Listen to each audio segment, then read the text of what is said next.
Assalamualaikum warahmatullahi wabarakatuh. Apa kabarnya teman-teman semua? Saya harapkan semoga teman-teman selalu dalam keadaan sehat walafiat, dilancarkan segala urusannya, dimurahkan rezekinya, serta selalu dalam perlindungan Allah Subhanahu wa Ta'ala. Amin ya Rabbal Alamin.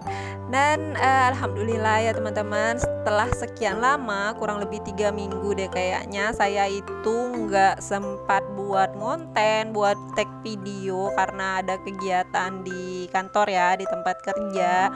Itu 2 mingguan saya itu ada di luar kota, kemudian 1 mingguannya lagi masih rempong ya sama laporan-laporan yang harus saya selesaikan.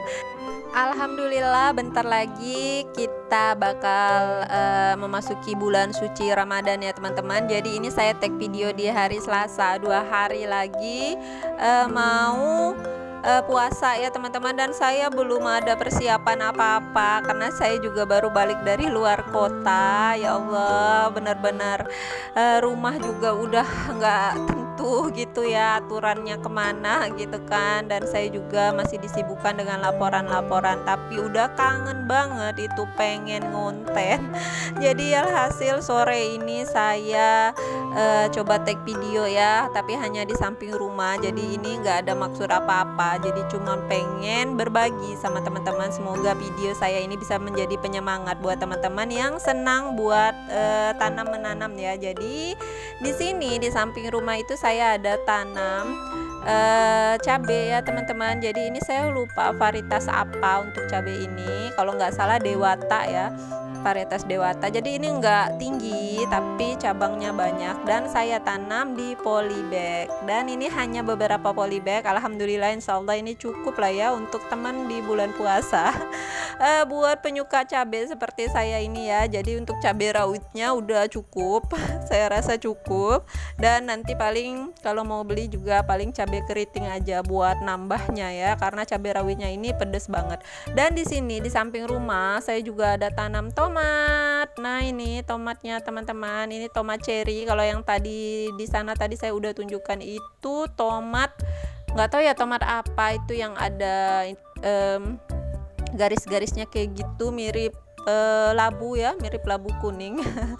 Tapi cuman ada satu karena bibitnya juga dikasih sama teman di kantor.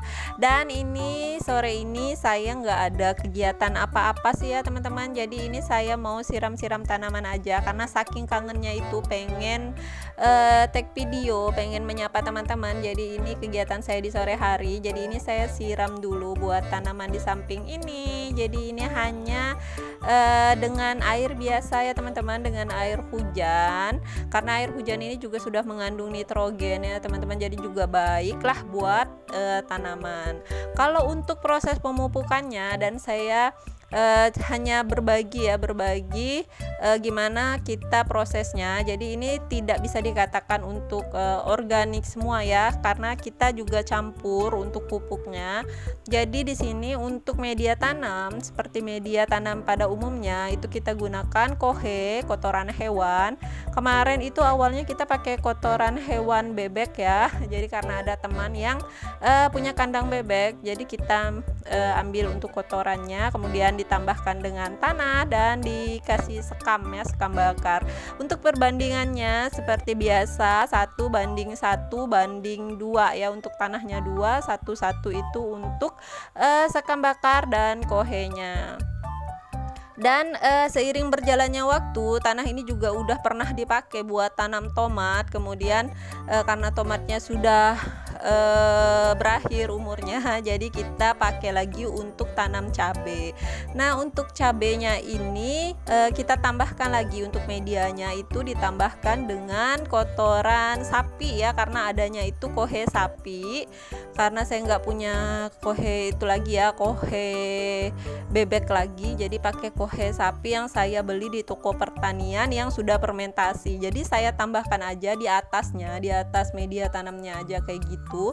Nggak saya larutkan, nggak saya encerkan ya teman-teman. Jadi cuman ditambahin aja, karena nanti setiap kita nyiram kan itu bakalan larut juga ya, larut dan turun ke bawah, otomatis nanti untuk media yang di bawahnya juga bakalan kena ya, bakalan dapet lah kayak gitu. Dan untuk penyiramannya kita biasa gunakan juga itu pupuk organik cair dari air cucian beras.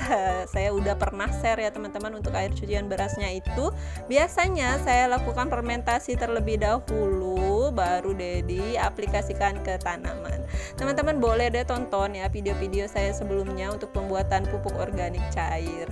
Dan terkadang juga biasanya itu 1 bulan sekali atau 1 bulan 2 kali ya, itu biasanya kita siram juga dengan NPK Mutiara Biru dengan komposisi 16-16-16 itu ya. Saya rasa teman-teman udah pada tahu lah ya. Jadi kayak gitu aja sih ya untuk perawatannya. Dan ini saya juga di samping rumah ini ada tanam cabai, dan ini cabainya saya tanam di tanah langsung, tapi ini varietasnya beda dengan cabai yang tadi di dalam polybag. Ini sangat tinggi ya teman-teman, dan pedesnya luar biasa. Saya nggak tahu varietas apa. Jadi waktu itu saya kunjungan ke petani, kemudian petaninya ada nyemai ini cabai, saya lupa tanya itu varietasnya apa, tapi ini pedes banget dan saya minta gitu ya beberapa. Dan ini teman-teman bisa lihat itu tinggi banget, saya tingginya 158 ya, 159 ding. Nah itu cabainya hampir sama tingginya dengan saya. Dan ini di halaman belakang saya juga ada tanam ya cabai yang sama itu. Nah kayak gitu, ini tingginya juga sama kurang lebih ya, tinggi banget. Jadi ini untuk perawatannya sama lah ya. Kalau ini di tanah, pada umumnya kalau tanam di tanah itu perawatannya lebih minim lah ya untuk siram-siramnya, karena medianya kan banyak ya. Jadi akar juga bisa mencari makanan atau nutrisi sendiri dari dalam tanah. Tapi biasanya di tanah sini saya suka siram pakai air cucian beras. Habis cuci beras kayak gitu biasanya langsung saya siram aja, atau nyuci ikan, ayam, udang dan lain-lain lah ya. Biasanya langsung saya siramkan ke tanah ya, tapi nggak ke tanaman ya, ke tanah. Jadi biar supaya nanti dia fermentasi sendiri di dalam tanah. Dan untuk cabai ini biasanya itu kan sering terserang kayak kutu-kutu putih kayak gitu. Biasanya itu saya bersihkan aja pakai tangan ya teman-teman, kayak gini. Jadi kutu kebul ya apa namanya kayak gitu. Biasanya karena sedikit, jadi masih bisa lah untuk dibersihkan sedikit-sedikit dengan tangan. Dan terkadang juga itu saya semprot dengan pestisida organik. Jadi pakai sunlight ya, sunlight cair itu sedikit ditambahkan dengan rendaman tembakau, dan biasanya saya juga tambahkan dengan rendaman bawang merah. Jadi biar pedas aja gitu kan, nanti hamanya kena bawang merah. Bercanda ya teman-teman, tapi emang bener sih, insya Allah itu ampuh. Tapi kalau yang organik memang kita harus rutin. Nah untuk penggunaan pestisida organik itu bisa dilakukan 2 hari sekali ya. Kalau teman-teman mau pakai itu bisa dilakukan 2 hari sekali. Tapi kalau misalnya tanaman teman-teman itu nggak banyak, kayak saya ini kan nggak banyak, jadi masih bisa terpantau. Jadi cukup dibersih-bersihkan seperti ini aja gitu kan, untuk daun-daunnya yang terkena serangan hama. Karena serangan hama ini bisa menyebabkan keriting daun, kemudian daunnya jadi kerdil, otomatis nanti akan berpengaruh juga kepada tanamannya kan.